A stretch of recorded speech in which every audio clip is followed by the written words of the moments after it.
how are you? Welcome. Tell us about your collection today. Okay, well, my collection today is called Modern Air Collection. It's a little bit of modern mixed with some apocalyptic Mad Max type of stuff. One of my favorite themes that I like to go back and forth with. But it's definitely modern, so I wanted to call it Modern Air. Okay. It's nice and modern. Nice. Yeah, so. All right. Why do you choose leather? Are you like a Harley Davidson fan, or why leather in specific? Well, actually, when I first started, I used to wear leather all the time. I used to wear motorcycle jackets. I used to do all of that all the time. And but I used to buy people's because I was in the music industry. And one day I said, I want to make my own leather. So I went and found a really big manufacturer, and I made 2 jackets. It was just leather because I like leather. And New York Fashion Week contacted me and said, hey, we love what you just posted. You want to do, New York Fashion Week? And I said, thanks, but I'm not a fashion designer. And they said, well, how long can you make 15? I said, humor me. They said 2 months. And I said, I'll do it. And then that's where the King of Leather came from. On my very first show, I did this show, Deer in the Headlights. Thought it was going to be a one-off because I'm not a fashion designer at the time.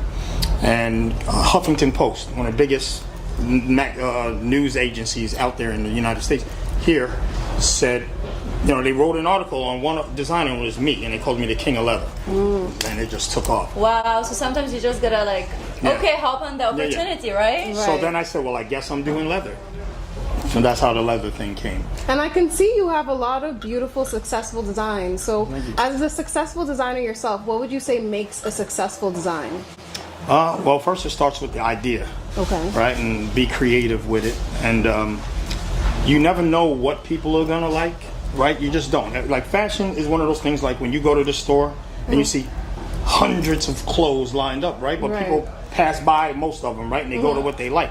Everybody has their thing that they like, and the stores we don't really know what you like, so we're guessing a lot of times. Okay. So I always just go with how I feel, exactly, and create what I like and what I think people like, and it'll mesh for and then others. it'll mesh. And if they may not like this, they may like this, and that's how you capture. So you put yourself in their shoes, basically, like, okay, maybe they like this. I like yes, that. I do. Yeah, for sure. So what would you say we can look forward to for future events, future designs? Do you have anything up and coming that we can all catch and tune into?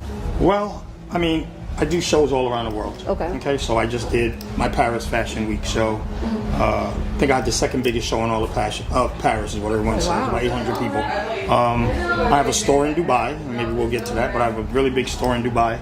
So we're trying to expand and open a store in Paris and Milan and London. So that's what's on the horizon. Okay. But definitely tell us about Dubai. I really want that. Yeah, well, I opened up a store in the biggest mall in the world in the most expensive section. Okay. It's called Fashion Avenue. So my neighbors are Louis Vuitton, it's Saint Laurent, it's Chanel, it's Balenciaga. They're all right there. And really, it's like a little bragging point.